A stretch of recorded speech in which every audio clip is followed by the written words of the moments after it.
하락에 대한 이야기들 많이 나오고 있는데 네. 작가님은 리스크 관리 좀 어떻게 하고 계십니까? 네, 리스크 관리. 리스크 관리 하셔야 됩니다. 리스크 관리는 이 주택 투자가 결국 전세 레버리지 투자를 하는 거잖아요. 그래서 네. 상승장 때는 이 레버리지를 이용하기 때문에 굉장히 소액으로 이제 투자 수익률이 엄청 많이 날 수 있었는데 반대로 하락장 때는 그만큼 레버리지로 이제 레버리지로 좀 하락할 수 있기 때문에 예를 들면 1,000만 원 투자인데 1,000만 원 하락하면 완전 큰 낭패잖아요. 그런 식으로 될 수 있기 때문에 그 위기를 모면해야 되는데 예를 들면 역전세가 났다. 역전세가 났는데 그걸 내가 막을 수 있어야 되는데 그 막을 수 있으려면 현금이 필요하잖아요. 네. 현금을 준비하는 게 리스크 관리다. 근데 그냥 현금을 가지고 있어라 하면 사실 우리 투자자들은 몸이 근질근질해요. 막 이 현금 어떻게 갖고 있어? 이거 내가 막 예를 들면 몇 억 가지고 있어. 근데 저기서 누가 이게 좋대. 기가 살랑살랑해서 쓰게 되죠. 금방 쓰거든요. 그리고 현금 갖고 있으면 괜히 차도 바꾸고 싶고 막 그냥 괜히 또 쓰고 싶고 갑자기 누가 급한 일이 생기고 막 도와줘야 되고 막 이런 게 생기거든요. 그래서 제가 쓰는 방법은 이거 아까 말씀드리려다 안 드린 건데 분양권을 1주택자분들한테 추천을 드렸었는데 다주택자분들도 분양권을 사시고 내가 유망한 지역에 분양권을 사요. 막 서울 수도권에 막 엄청 비싼 분양권 말고 지방의 유망한 지역들 아까 말씀드린 데 많이 있잖아요.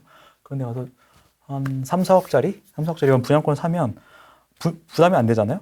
그 분양권을 사고 한 3, 4년 뒤에 2, 3년 뒤죠. 2, 3년 뒤에 입주를 합니다. 분양권이 이제 아파트가 되는 거죠. 입주할 때 몇백 세대에서 몇천 세대 입주가 돼요. 그럼 다 같이 매도를 하거나 전세를 놓거나 내가 입주하거나 이렇게 되거든요. 근데 그때 전세를 놓거나 매도를 하면 손해예요. 왜냐면 다 같이 하려고 하니까 가격이 다운되거든요. 근데 그때 저는 실제로 이렇게 해봤어요. 그냥 내 현금을 넣어봐요. 전부 다요? 네, 전부 다. 다 박아? 네. 그러니까 좀 부족하면 대출을 좀 일으켜도 되는데 요즘 좀 고금리니까 그냥 내가 현금을 그 정도 있는 만큼 내가 원하는 근데 지방은 좀 분양가가 좀 낮은 데도 있어요. 2, 3억대도 있어요. 그럼 그 정도 현금을 이제 넣어놔요. 넣어놓으면 처음엔 기분이 굉장히 안 좋죠. 내가 이거 뭐 하고 있는 건가? 1년 동안 이제 공시를 해봤어요. 1년 동안 공시를 해보고 1년 뒤에 예를 들면 기회가 진짜 금매 내가 사고 싶은 게 나왔어. 아니면 위기가 다른 지역에서 역전세가 터졌어. 위기가 생겼으면 현금이 필요해요. 현금 필요할 때가 생겼어요, 저도. 그래서 그때 어떻게 하느냐. 거기에 전세를 놓으면 돼요. 그걸 파는 게 아니야. 전세를 놓으면 금방 나와요. 왜냐면 앞에 다 같이 입주할 때 다 같이 지나갔어요. 한 폭풍이 지나갔어요. 그쵸, 입주장 때. 그쵸. 입주장 때 폭풍이 지나고 지금 1년이 지났을 때는 내 물건밖에 없어요. 이 단지에는. 그렇죠? 왜냐면 1년 전에 다 폭풍이 지나갔어. 매도할 애들 다 매도하고 전세 놓을 사람들 다 전세 놓고 실거주 하실 분들 다 실거주했고 2년씩 계약하잖아요. 1년 뒤에는 내 거밖에 없는 거죠. 소수의 이제 사람들만 있는 거죠. 그래서 6개월 뒤가 될 수도 있고 1년 뒤가 될 수도 있고 1년 6개월 뒤가 될 수도 있고 그거는 이제 내 상황에 따라서 내가 처한 상황에 따라서 하면 되는 건데 그때 전세를 놓으면 오히려 그 입주장 때 넣은 것보다 저는 2배 입주장 때 전세 시세 대비 2배로 놨어요. 현금이 더 들어오는 거죠. 내가 전세가를 조정하는. 네, 그렇죠. 네, 그렇게 해가지고 실제로 분양가보다도 올려서 플러스 P를 만들어보는 신축을 플러스 P 만들어보는 거예요. 그런 식으로 현금 흐름을 만들 수 있고 사실 이런 현금 흐름을 목적으로 한다기보다 내가 현금을 거기다 놔뒀다가 사실 전세는 매매는 힘들잖아요. 매매는 힘든데 전세는 금방 빠지더라고요. 그러니까 내가 필요한 돈을 금방 뺄 수 있어요. 전세는 오히려 하락장 때 전세 더 금방 나가요. 안 사고 사람들 다 전세 들어가니까. 그래서 그냥 현금을 뺄 수 있어요. 뺄 수 있는데 오래 묵힌다고 손해보는 게 아니라 오히려 전세는 계속 올라가. 전세가는 계속 올라가는 금액을 뺄 수 있기 때문에 오히려 괜찮은 방법입니다. 그래서 저는 분양권도 이제 여러 개 투자를 했으니까 분양권 중에 그냥 전세를 놓는 분양권도 있고 요거는 좀 그렇게 한번 해봐도 괜찮겠다. 그 공급을 봤을 때 한 2, 3년간 예를 들면 창원에 한 2, 3년간 공급이 없어. 그게 1년 뒤에 전세 놓으면 더 높게 놓을 수 있겠는데 이런 생각이 들잖아요. 그런 지역에 1년 있다가 전세를 더 높게 놔서 하고 또 어떤 분양권은 그냥 여기는 좀 전세 그렇게 많이 그 다음에도 계속 다른 단지들이 입주가 있다 생각이 보이면 그냥 전세 그때 놓고 그런 식으로 좀 유도리 있게 하면은 내가 현금이 필요할 때 현금을 뺄 수 있습니다. 저는 사실 투자 초반에 위기를 한번 맞았었어요. 그러니까 역전세를 한 지역에 세 개를 완전 초반이었는데 투자 초반이었는데 세 개를 한 지역에 세 개를 동시에 샀어요. 똑같은 타이밍에 세 개, 뭔가 홀려가지고 그냥 세 개를 사왔는데 아파트를 2년 뒤에 세 개가 동시에 만기가 되잖아요. 세 개가 동시에 똑같이 만기가 됐어요. 근데 주변에 막 몇천 세대 입주가 된 거예요. 몇천 세대 입주가 되니까 당연히 전세가 싹 빠지고 다 글로 빨리니까 그 수요가 다 그쪽으로 분산되니까 전세가 훅 순간적으로 내가 역전세를 당한 거죠. 순간적으로 전세가 훅 빠지면서 그 세 개에 대한 그 세 개의 역전세를 제가 메꿔왔어야 됐어요. 대출도 하고 막 이래저래 굉장히 힘들었어요. 지금 다시 겪고 싶지 않기 때문에 그렇기 때문에 이 현금의 중요성을 지금 깨달았고 많은 고수분들이 이제 현금을 가지고 있어라, 대기를 해라 하시는데 실제로 제가 현금 갖고 있으니까 갖고 있기 너무 힘들어. 그래서 이제 이런 방법을 쓰고 있습니다. 분양권 투자. 괜찮은 것 같습니다. 그죠? 네. 투자도 하면서 그러니까 전세 이꼬르 내 캐시. 네네 맞습니다. 네, 맞아요. 이런 느낌으로. 네. 근데 그걸 이제 같이 경쟁하면서 놓는 전세가 아니라 네. 먼저 일단 내 돈 박아놓고 네. 나중에 후불. 네, 맞아요. 후불로 받아내는 네. 그것도 플러스 피로. 네. 그럼 괜찮은 것 네. 같습니다. 그리고 이제 남들 사이클이 2년 뒤에 다 같이 또 나오잖아요. 전세 계약이든 매도든 다 같이 나와요. 그렇죠. 저는 1년 뒤에 시작하면 1년 차, 3년 차 하면 경쟁자가 없는 거예요. 팔 때도. 엇갈리는 거죠, 계속. 네.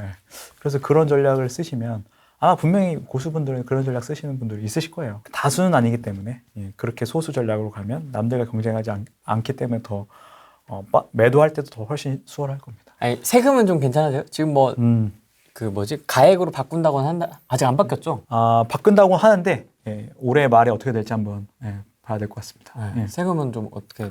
세금도 부담되죠. 세금은 뭐 상승장 때야 뭐 막 오르는 게 더 많으니까 막 아파트 한 채당 몇 억씩 오르니까 그런 것들이 세금이 이제 안 무서워 보이죠. 근데 지금은 아파트 가격 하나도 안 오르고 세금만 이제 매년 내면 보유세가 이제 계속 나가는 거잖아요. 나가는 건데 그래서 말씀하신 대로 부담돼서 막 그런 몇 억짜리 아파트를 마음대로 채수를 막 늘리고 그렇게 하진 못하죠. 그래서 저도 전략을 이번 책에서도 이제 낸 게 매도 조건과 매수 조건을 확실히 한 게 매도할 건 매도하고 매수할 건 매수하는 전략으로 갔어요. 그러니까 지금 보유세 꽉 찼다고 생각이 들면 내가 여기서 더 늘어나면 종부세 더 늘어나면 나는 좀 힘들어질 것 같다. 이제 그런 생각이 들면 저도 그렇고 매도할 건 매도를 합니다. 저도 올해 매도한 거 있어요. 매도하고 매수할 건 매도하고 매수하고 이런 전략을 뭐 꼭 한 채 매도하고 한 채 매수하는 건 아니더라도 그 사이즈마다 다를 거잖아요. 두 채 매도하고 세 채 매수할 수도 있고 반대가 될 수도 있고 뭐 그런 식으로 해서 아까 매도할 지역이 있으면 내가 조건을 봤을 때 여긴 매도해야겠다. 공급 물량 산이 보인다. 매도를 하고 여기는 1, 2, 3번 조건이 다 충족을 해서 매수해도 괜찮겠다. 지금 당장 막 급상승 안 하더라도 여기는 뭐 빠져도 뭐 얼마 안 빠질 것 같고 나중에 분위기 반전하면 바로 튀어 오를 게 보인다. 이제 그렇게 생각이 들면 그 매도한 걸 가지고 또 매수를 하고 이렇게 왔다가 수익을 내니까 이제 매도를 하는 걸 거잖아요. 그럼 점점 자산이 불어날 거고 막 상승장처럼 막 채수만 엄청 늘려서 이렇게 막 순식간에 막 부자가 되고 이런 건 아니더라도 이렇게만 매도하고 매수만 해도 그래도 최소 직장인들 연봉보다는 많이 벌 수 있거든요. 내가 직장을 다니면서 연봉도 벌고 그거 대비 이제 또 하나 연봉을 버는 거죠.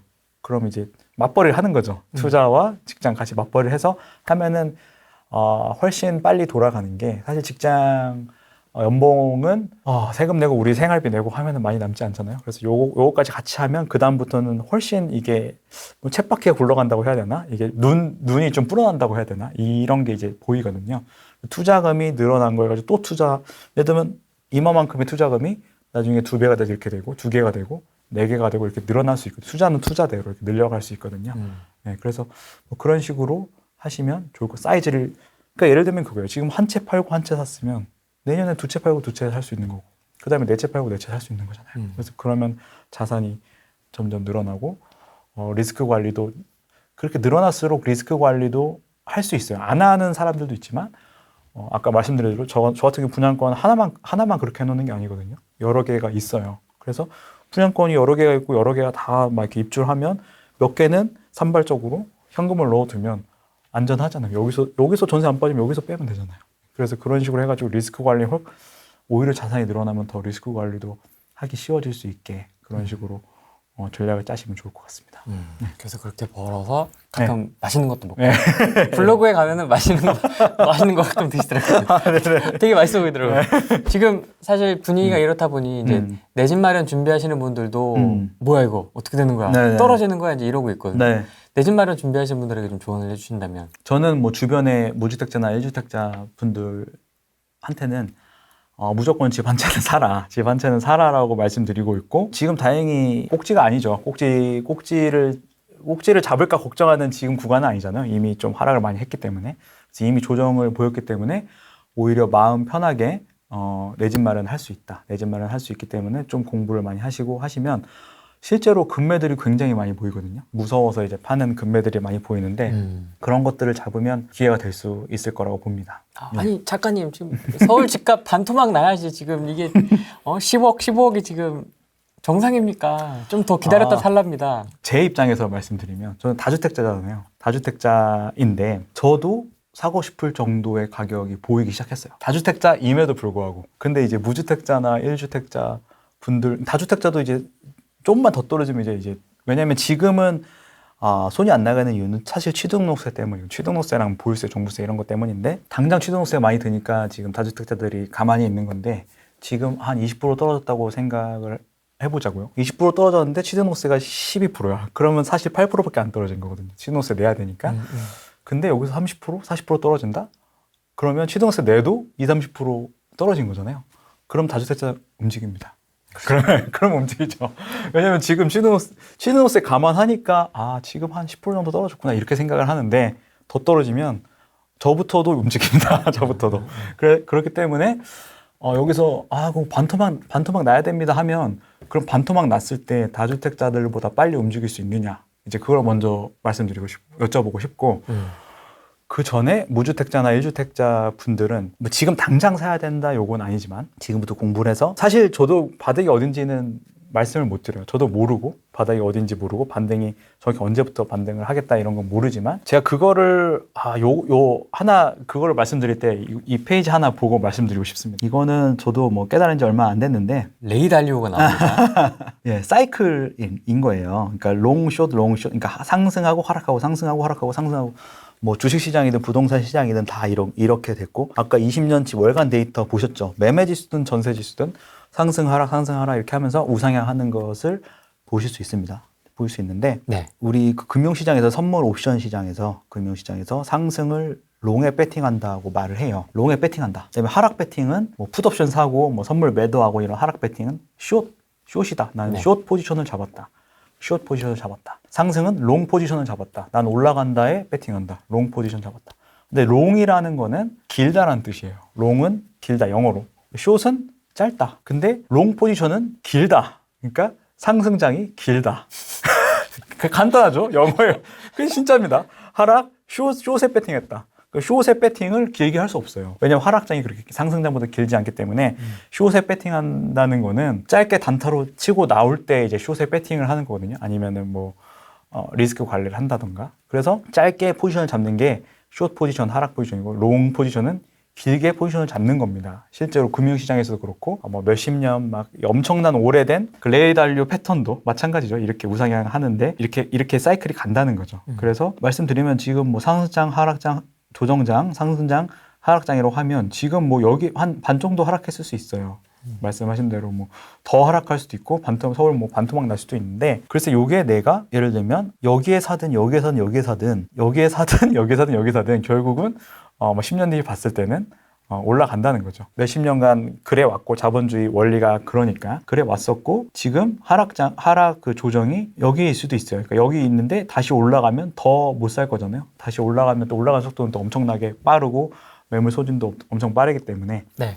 그래서 저는 사실 취등록세가 풀리면 다주택자는 엄청나게 빠르게 움직일 거라고 생각하고 있고, 저조차도 취등록세 풀리면 그때는 진짜 날라다니는 거지. 그럴 것 같고, 그러기 전에 지금 조용할 때 공부하기 좋고, 무주택자나 1주택자들이 접근하기, 그런 급매물들을 접근하기 좋은 시장이 지금 사실 정부에서 깔아줬다. 이 포석을 깔아줬다고 생각을 하고 좀 길게 봤으면 좋겠습니다. 결국은 좀 길게 볼 수 있고 금융시장에서는 하락으로 돈을 벌 수 있어요. 숏에 배팅해서 돈을 벌 수 있는데 부동산 시장, 우리나라 부동산 시장은 하락에 배팅할 수 있습니까?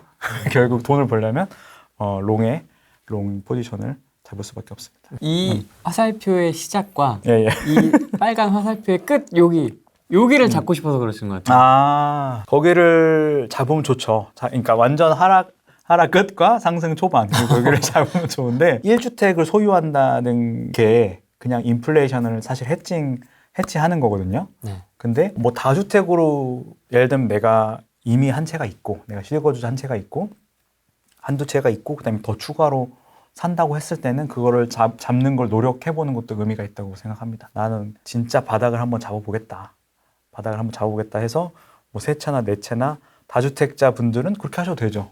하지만 무주택자나 1주택자, 뭐 무주택자 분들을 특히 실거주를 마련하는데 바닥을 잡는 거를 내가 그 정도 능력이 운이 진짜 좋아야 한다는 거죠.